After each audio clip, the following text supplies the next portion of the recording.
Não, ninguém nasce imbecil ou sem noção do mundo. A gente é feito de imbecil. Não é isso? Existem forças que têm interesse nisso, ou seja, existem forças econômicas, no nosso caso, que têm interesse na distorção sistemática da nossa realidade. É exatamente o que acontece com a nossa mídia. Quer dizer, a nossa mídia, ela é a pior mídia do mundo. Né? Quer dizer, ela não tem nenhuma pluralidade, não há divergência de opiniões, né? E é uma mídia que é, digamos assim, ela é a boca do capital financeiro. Normalmente as pessoas acham que a manipulação midiática é sempre política, ou seja, tem a ver com o Estado, etc. Mas essa manipulação, e existe no nosso caso, ela pode estar centrada no mercado. Né? O que mostra como as forças de mercado são invisibilizadas entre nós. Né? E a nossa mídia é uma espécie de boca da fração financeira do capital entre nós hoje em dia. Né? Então ela distorce, quer dizer, enquanto a fração financeira organiza o assalto da população como um todo, via juro, via dívida pública, via isenções fiscais de bancos e de empresas, que é a real corrupção, né? Que é 1 bilhão de vezes maior do que a merreca que a Lava Jato disse ter recuperado aos cofres públicos, o que é uma demonstração, né, da farsa que isso significa, né? Quer dizer, dessa corrupção ligada apenas ao Estado e à política, porque é uma forma de você fragilizar, criminalizar a política, porque o sistema político foi montado assim, desse modo, para que o mercado pudesse comprá-lo. Essa é a história. Né? Então o sistema político inteiro tem que ser refeito. Essa é a discussão que nunca se põe na nossa mídia. Né? A mídia sempre fulaniza a corrupção, né, para continuar ganhando com ela. Né? Ou seja, então o esquema real de poder entre nós não está no Estado, nunca esteve. Né? A elite do Estado, ela é no fundo a lacaia do mercado, né, como os nossos políticos são, quer dizer, você compra 400 deputados, como os bancos e as grandes empresas fazem, então você legitima, né, quer dizer, a corrupção do mercado. E a mídia faz o seu papel de distorcer, de fraudar, de mentir, né, quer dizer, o que está acontecendo para o público. A nossa dominação social, econômica e política está resumida nisso. A noção que nós temos hoje do que é o Brasil, do que é o brasileiro, tem uma data. Isso foi construído, isso não existia desde sempre. Né? Não existia sequer a ideia de Brasil. Né? E até 1920, ou 30 do século passado, não havia uma noção de que o Brasil montava uma unidade. Você tinha o Rio Grande do Sul como uma unidade importante, São Paulo com outra, Pernambuco com outra, mas não havia uma ideia de Brasil. Né? Quem vai construir essa ideia é Gilberto Freire, em 1933. Né? Eu não quero entrar nisso, que é um tema muito, enfim, muito acadêmico, né? Mas ele constrói essa ideia de que a gente vem de Portugal e tal, que é uma história que não é verdade, porque em Portugal não havia escravismo e no Brasil havia escravismo desde o ano zero, e a partir do escravismo se montam todas as relações da forma de família, de justiça, de política, de economia. Então a gente descende do escravismo.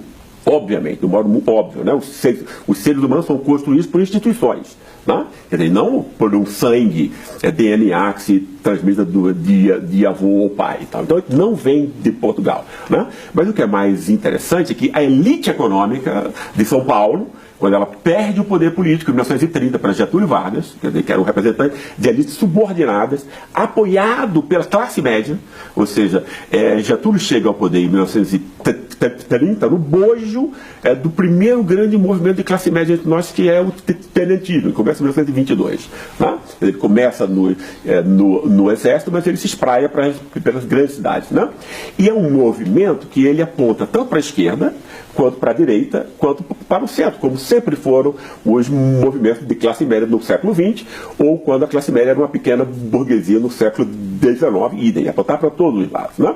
O que foi que a elite paulistana fez? Olha, eu preciso controlar a classe média, né? Controlar a classe média pelo espírito, porque é a classe média que lê, letrada, porque as classes populares, os novos escravos, não é isso? E a classe trabalhadora, essa elite manda descer o pau, manda assassinar, etc. Né? É uma elite sanguinária, né? Quer dizer, até hoje, né? Etc. Quer dizer, com a classe média, que no fundo a função social da classe média é exercer a dominação em nome dessa elite que é muito pequena. Então, precisa de delegados que vão supervisionar, controlar a produção no mercado, legitimar, justificar a dominação, etc, etc. A classe média faz isso. Esse é o papel dela, né? E a elite precisava, então, da classe média. Ela não pode mandar bater na classe média. A classe média tem que conquistar, né, pela cabeça, pelo convencimento. Então se criam, nessa época, os grandes jornais que funcionam até hoje. Né? Os mesmos jornais que sempre mentiram sobre o que era o país e sempre mentiram em nome dessa pequena elite. Né? Agora, como os jornais apenas distribuem notícias, os jornais não que criam ideias, né? Não é isso? Você tinha que criar também uma instituição que produzisse ideias. Foi a partir disso que essa mesma elite de São Paulo, que não é nem pior nem melhor do que nenhuma outra elite, apenas a mais forte, a mais importante, né?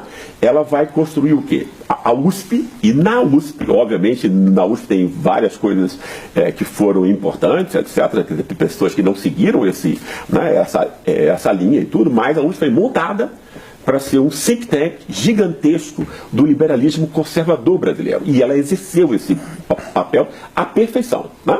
Então, os grandes conceitos que vão esclarecer o Brasil para a classe média desde 100 anos até agora, desde 1930 até agora, são os mesmos, né? Baseados nessa mentira de que a gente vem de Portugal, herda de Portugal uma corrupção que é absurda em termos, porque você recua essa corrupção até o século XIV, que é uma ideia louca, não é isso? Porque não existia corrupção no sentido moderno no século XIV.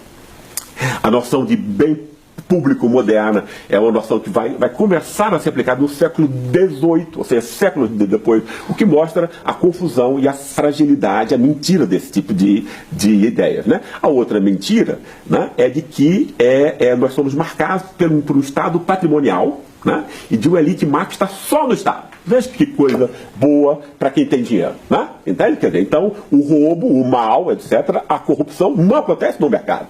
O mercado é o reino das virtudes, do empreendedorismo, da honestidade, trabalho duro, etc. Né? Então, o que foi que essa classe econômica fez? Ela criminalizou, estigmatizou a política, como é a elite má, que vampiriza o país, não é isso? E toda vez, então, que o sufrágio universal, inadvertidamente, ponha no Estado, que essa elite precisa para capturar, para roubar, para assaltar a população, né? Vamos ser honestos aqui, não é isso? Né?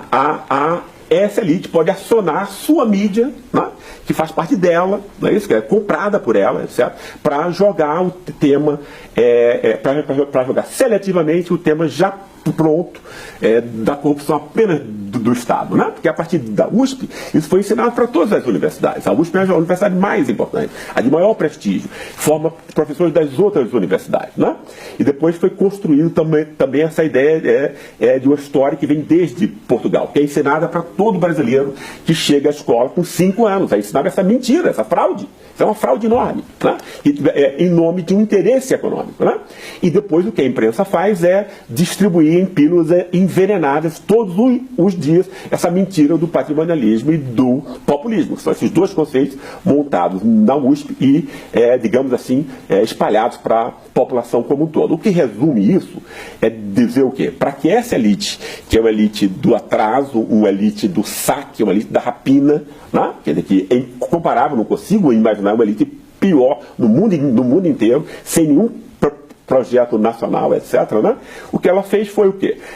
Ela colonizou a cabeça da classe média e de resto da população como um todo para meter a mão no bolso, no nosso bolso. Né? Quer dizer, o resumo da obra é esse.